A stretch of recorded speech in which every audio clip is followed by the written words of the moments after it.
디자이너는 아닙니다. 디자이너가 아니기 때문에 오늘 8분의 연사분들 중에서 가장 디자인이 아닌 디자인 이야기를 좀 해보려고 합니다.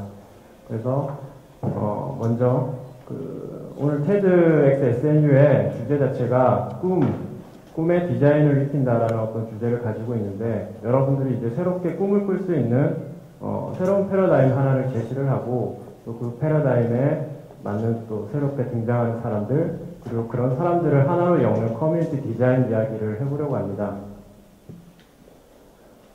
일반적으로 뭐 경제학적인 의미에서 가치라고 하면 뭔가 물건을 만들고 그 물건을 소비자에게 제공하고, 그리고 지불을 받고, 또 그 물건을 만드는 어떤 비용들을 제해서 남은 잉여들, 이런 걸 보통 가치라고 합니다. 그리고 사회 변화라고 하면 일반적으로 뭐 자원봉사라든지 기부라든지 이런 자원들을 투입해서 문제를 해결하는 어떤 방법들을 그 모델에 투입을 하고 결과를 만들어서 어떤 사회 구조이라든지 뭐 불평등이라든지 이런 어떤 상태들을 변화시키는 과정이라고 보통 정의를 합니다. 여러분들도 뭐 편하게 뭐 일반적으로 생각하시듯이 뭐 사회적인 변화들 이런 것들은 보통 자선기관이라든지 뭐 사회복지기관이라든지 이런 쪽에서 주로 맡아서 하는 영역이고, 또 경제적인 가치라고 하면 뭐 영리기업이나 회사들에서 주로 하는 활동이라고 생각을 하고 있습니다. 근데 최근에는 이 두 가지의 영역들이 계속 좁혀져 오고 있고, 그 중간에 어떤 공유된 가치라는 영역이 생겨나고 있습니다. 그래서 앞에 말씀드렸던 어떤 가치, 그러니까 사회 변화를 만들어내는 활동과 그리고 가치를 창출하는 과정들이 하나로 합쳐지면서 공유가치의 영역이 생겨나고, 이 공유가치를 창출하는 활동들, 뭐 요즘 얘기 많이 나오는 사회적 기업가 정신이라든지 공유가치 창출 CSD 활동이라든지 뭐 전략적 자선 활동, 뭐 이런 여러 가지 컨버전스 현상들이 많이 일어나고 있습니다. 그래서 영리 조직들 같은 경우는 보통 경제적 가치라고 해서 이익을 극대화한다라는 사업의 목표를 가지고 있고요. 그리고 비영리 조직 같은 경우들은 뭐 사회 변화 혹은 사회적 가치를 극대화한다, 이런 어떤 극단의 어떤 활동들을 하는 어떤 목적들을 다 가지고 있었습니다. 근데 아까 말씀드렸듯이 공유 가치 영역이 생겨나면서 임팩트 자체를 극대화하는 활동들 혹은 그런 조직들이 많이 생겨나고 있습니다. 그래서 저랑 이제 같이 활동하고, 저 같은 경우는 이익 극대화 혹은 사회적 가치 극대화가 아닌 임팩트 극대화하는 조직들이 많아져야 된다. 그리고 이런 조직들이 많아지고 그런 조직들이 만들어내는 모델들, 솔루션들이 많아지다 보니까 거기에 자본을 투여해서 투자하는 사람들도 생겨나고 있습니다. 자선가인 경우도 있고요. 그리고 실제 상업적인 투자자들도 있고요. 기부자인 경우들도 많이 있습니다. 네, 이런 투자자들이 계속해서 어떤 가치를 이 임팩트 모델 쪽에 계속 투여하다 보니까 또 새로운 탤런트들이 많이 등장합니다. 뭐 기업가인 경우도 있고 활동하는 사람들도 있고 굉장히 혁신가들인 경우도 있습니다. 이런 사람들이 계속해서 임팩트 모델을 계속 공급해주고 있고요. 이런 모델들이 많이 등장하면서 사회의 어떤 긍정적인 영향들, 그리고 아까 말씀드렸던 공유 가치들이 많이 생겨나고 있습니다. 이렇게 해서 이 영역이 커지면서 어떤 이런 새로운 탤런트들은 새로운 뭐 교육이라든지 학습의 기회도 생기고 또 소득의 기회도 생기고 있습니다. 이제 그런 유형의 인간들, 부류들을 저희는 이제 호모 임팩타쿠스라고 부르고요. 뭐 아시다시피 뭐 호모라는 말 표현은 인간의 어떤 종류를 의미합니다. 실제로 설문조사를 한 결과인데요. 이게 미국에서 한 1,700명 정도의 대학생들, 전국의 대학생들, 그리고 MBA 출신 학생들을 대상으로 설문한 결과입니다. 혹시 여기 오신 여러분들도 자기가 벌고 있는 돈의 한 15% 정도 깎인다는 전제하에 내 조직이 활동하고 있는 데서 사회 변화에 긍정적인 영향을 주면 그 조직의 일을 하고 싶다, 하겠다, 이런 의사가 있으신 분 있나요? 소득이 반드시 깎인다라는 전제하에. 네, 별로 많지는 않군요. 예. 근데 놀랍게도 이게 그 결혼 내지 뭐 재무적인 안정 이런 걸 제외하고 세 번째, 직접 내가 임팩트를 창출하는 조직에서 일을 하고 싶다라는 사람이 72%나 응답을 했고요. 그 다음에 아이를 키우는 거, 뭐 멋진 그 커리어를 얻는 거, 이런 것들보다 더 높은 결과를 보여줬습니다. 그래서 이런 어떤 경향을 가진 사람들, 모티베이션을 가진 사람들을 저희는 이제 임팩트를 창출하는 사람들, 그리고 그래서 호모 임팩타쿠스라고 부르고요. 되게 종류는 많이 있습니다. 뭐 오늘 주제인 디자인을 하시는 분들도 많이 있고요. 디자인이라는 걸 활용해서 사회 문제 해결하고 또 디자인과 관련된 조직에서 여러 가지 캠페인도 만들고 창의적인 물건들을 만들어내는 사람들도 많이 있습니다. 제가 실제로 했던 어떤 제 커리어를 바탕으로 간단한 사례를 좀 알려드리면요. 저 같은 경우는 첫 커리어를 기업의 사회적 책임 내지 뭐 환경 책임 이런 어떤 기업의 자선적인 활동들을 데이터로 분석해서 투자회사에 자문하는 서비스를 했었습니다. 이 기업의 사회적인 긍정적인 영향과 기업의 어떤 재무적인 성과, 주가 이 둘 사이의 연관성을 분석하고 투자자한테 알려줌으로 해서 전주의 성격을 바꿔주는 거죠. 전주의 성격을 바꿔주면 기업이 좀 더 좋은 사업을 할 수 있다. CSR, 혹은 사회적 책임, 환경 책임을 더 잘할 수 있는 비즈니스를 할 수 있다라는 어떤 믿음을 가지고 했던 일입니다.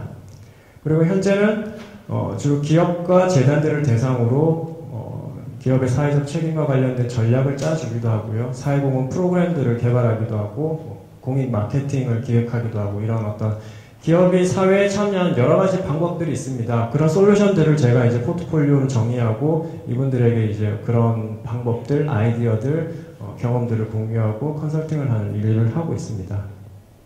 작년 같은 경우는 실제로 소셜벤처라는 이름으로 해서 사업을 창업을 해보기도 했고요. 이런 기업가적인 활동도 있고, 이거 같은 경우는 이제 반값 문제집이라고 해서 사교육비 문제를 해결하고자 저희가 만들어봤던 창업했던 회사입니다. 네. 그러니까 이런 식으로 어떤 사회 변화를 만들어내는 어떤 일들, 그리고 이게 진짜 내가 살면서 돈도 벌고 사회에 긍정적인 영향도 미칠 수 있고 사회에 어떤 통합된 어떤 일들이 많아지고 있고 그런 사람들이 많아지고 있습니다. 그 중에 한 부류가 또 디자이너라고 생각을 하고 있고요. 그런 의미에서 이제 제가 생각하는 디자인을 제 나름대로의 정의를 말씀을 먼저 드리겠습니다. 제가 생각했을 때 디자인은 어떤 사람의 문제를 해결하는 하나의 과정이라고 생각하고요. 여러 가지 있는 자원에 있는 자원들, 자연들, 혹은 또 인간이 만들어낸 인공물들 이런 것들의 의미를 하나하나씩 부여해 나가는 과정이라고 생각합니다.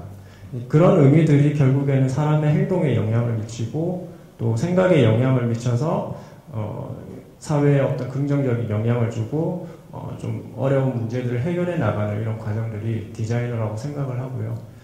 그런 어떤 디자인적인 생각들을 적용을 해서 이제 허브라는 거를 런칭을 준비 중입니다. 허브 커뮤니티라는 이야기를 이제 해보려고 하는데 허브 같은 경우는 전 세계에 있는 사회 혁신가들을 모으는 커뮤니티 운동입니다.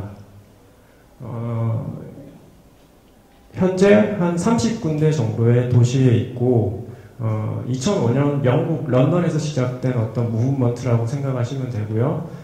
전 세계에 분포하고 있는 한 4천여 명 정도의 멤버들이 이 허브라는 공간에서 사회 혁신과 관련된 임팩트를 창출하는 활동과 관련된 일들을 하고 있습니다. 그리고 이 혁신을 통해서 서로 전 세계적으로 공유도 하고 있고요. 이 허브라는 어떤 공간 자체는 보시다시피 커뮤니티로 이루어져 있고 혁신가들의 커뮤니티로 이루어져 있고 그리고 그 커뮤니티는 하나의 공유된 공간에서 상주를 하고 있습니다. 그리고 또 이 커뮤니티가 계속해서 새로운 아이디어를 만들고 협력을 하기 위해서 다양한 이벤트를 열고 있고요. 네. 그래서 이 허브는 커뮤니티 디자인이라는 어떤 접근들을 활용을 하고 있습니다. 커뮤니티 디자인이라고 하면 간단하게 말씀만 드리겠습니다. 말씀을 드리면 서로 여기에 한 공간에 모여 있는 사람들의 공간, 같이 공유하고 있는 공간, 그리고 또 여기 시각적으로 보이는 여러 가지 신호들, 사인들, 그리고 또 뭐 가구나 이런 물건들, 이런 것들을 하나하나 디자인해서 사람들의 행동에 영향을 주고 심리에 영향을 주는 그런 어떤 디자인 과정이라고 보시면 되고요. 그리고 여기서도 가장 제가 핵심이라고 생각하는 부분이 이 서로 공유하고 있는 커뮤니티의 공간에 여러 문제들을 해결하는 과정, 그 문제를 해결함으로써 나온 결과물을 통해서 그 커뮤니티의 아이덴티티를 만들어내는 과정이 커뮤니티 디자인이라고 생각을 합니다. 그래서 일반적으로는 하나의 마을, 지역 공동체가 있으면 그 지역 사회에 있는 여러 가지 뭐 건축물이라든지 도로라든지 아니면 사인이라든지 이런 것들을 하나하나 디자인해서 거기에 참여하는 주민들의 어떤 행동들을 바꿔내고 그 사람들의 자긍심을 심어주고 그 사람들이 새로운 어떤 아이덴티티를 가질 수 있도록 도와주는 게 그 커뮤니티 디자인의 일반적인 접근이라고 생각을 하는데 허브는 조금 반대입니다. 이제 플리핑이라는 표현을 썼는데 허브는 그 전체 주민들의 참여를 이끌어내는 활동이라기보다는 그 전체 주민, 어떤 지역에서의 사회혁신가들을 모아서 20%의 사회혁신가, 조금 더 참여하고자 하는 적극적인 사람들을 모아서 사회 변화를 이끌어내는 활동 과정이라고 보시면 됩니다. 그래서 더 허브라는 하나의 공간에 사회혁신가들을 모으고 이들의 커뮤니티가 만들어내는 아이디어와 솔루션을 통해서 사회 변화를 만들어내는 그런 과정입니다. 허브는 이제 전 세계적으로 있다 보니까 그런 조금 더 적극적인 사람들의 성향, 그들이 어떤 출신인지, 어떤 활동을 하는지, 어떤 경험이 있는지에 대해서 이미 매핑을 해놓았고요. 주로 이제 기업가들이라든지 프리랜서로 활동하는 디자이너라든지 뭐 개발자, 그리고 투자자 이런 사람들을 모아서 가상의 공간에서도 활동을 하고 있습니다. 이러다 보니까 뭐 런던에서 일어났던 일들, 그 다음에 뭐 미국 샌프란시스코에 있었던 경험들 이런 것들을 직접 계속해서 공유하고 있고요. 그리고 이런 멤버들이 모여가지고 내가 쓰고자 하는 이 공간, 나의 아이덴티티를 표현하고자 하는 이 공간을 이렇게 만들어 나가는, 같이 공동 작업하는 과정이 있습니다. 이건 브뤼셀에서 있었던 이 공동 작업 과정의 사진 모습이고요. 지역마다 굉장히 다릅니다. 뭐 브뤼셀도 있고 밀란도 있고 각 지역의 어떤 특성을 가지고 그 허브라는 공간을 이렇게 다양하게 만들고 있습니다. 그리고 허브는 여기에 어떤 멤버들이 오냐가 굉장히 중요합니다. 그 멤버들이 하고 있는 활동이라든지 이 사람이 어떤 뭐 했던 그 현재 소속된 기관이라든지 사회혁신과 관련된 어떤 경험이라든지 이런 것들을 계속해서 곳곳에 붙여놓고 관계를 맺을 수 있도록 기회를 제공하고 관계를 촉진하는 이런 활동들이 있고요. 그리고 또 허브로서 사회혁신가로서의 어떤 자부심이라든지 아이덴티티를 만들어줄 수 있도록 그 공간에 여러 가지 사인물들을 만들고 있습니다. 그리고 뭐 오른쪽 마지막에 보시는 가구 같은 경우는 허브에서 직접 이제 그 특허를 내서 만든 가구인데 이런 식으로 이제 주로는 이제 혁신가들이 협업을 할 수 있는 어떤 환경을 조성하는 게 허브의 핵심입니다. 그래서 가구를 저런 식으로 이제 개인 작업도 할 수 있고 또 서로 협력을 곧바로 할 수 있는 어떤 환경으로 가구를 만들어 놓은 그런 모양도 있고요. 그리고 이제 주로 이벤트들은 사람들의 어떤 그 관계나 또 협력할 수 있는 프로그램들 이런 것들을 촉진할 수 있도록 이벤트를 많이 엽니다. 굉장히 유명하신 분들도 많이 허브에 방문을 하고 있고요. 뭐 무하마드 유누스 같은 경우도 허브를 방문했었고요. 방문하면서 이제 이런 테드와 같은 어떤 프로그램들을 열어서 새로운 아이디어를 공유를 많이 하기도 합니다. 실제로 허브 마드리드 같은 경우는 뭐 테드엑스 마드리드를 열기도 했고 테드엑스 볼케이노 같은 경우는 테드 영국에서 열기도 했고요. 그리고 이 부분이 가장 중요한 부분인 것 같습니다. 여기 허브에 있는 어떤 사회혁신가들이 실제 그 지역사회의 문제를 해결하기 위해서 공동의 활동들을 하는데 저거 같은 경우는 샌프란시스코의 미드마켓이라는 지역에 실제로 이쪽에 있는 여러 가지 사회 문제들 여기에 뭐 소득이 얼마다 혹은 주거 문제가 어떻게 돼 있다, 상수도 문제가 어떻게 돼 있다 이런 문제들을 다 비영리 조직과 협력을 해서 데이터로 다 뽑아냅니다. 그런 걸 다 정의해서 다 같이 허브에 모여서 이 문제를 해결하기 위해서 디자이너도 모이고 개발자도 모여서 해카톤이라는 방식인데 예를 들어서 한 2박 3일 혹은 뭐 오늘 밤 이런 식으로 24시간 안에 우리가 이 문제를 해결하기 위해서 웹사이트도 좋다, 비즈니스도 좋다, 솔루션도 좋다 이런 식으로 개발하는 하나의 과정입니다. 그렇게 해서 허브에서 그런 어떤 아이디어를 통해서 문제를 해결하는 솔루션을 만들고요. 그 나중에는 이게 실제로 투자로 이루어지고 혹은 지원으로 이루어져서 성과물을 내고 실제 사회 문제에 기여할 수 있는 그런 방법들을 허브에서는 이제 주로 이루어지고 있습니다.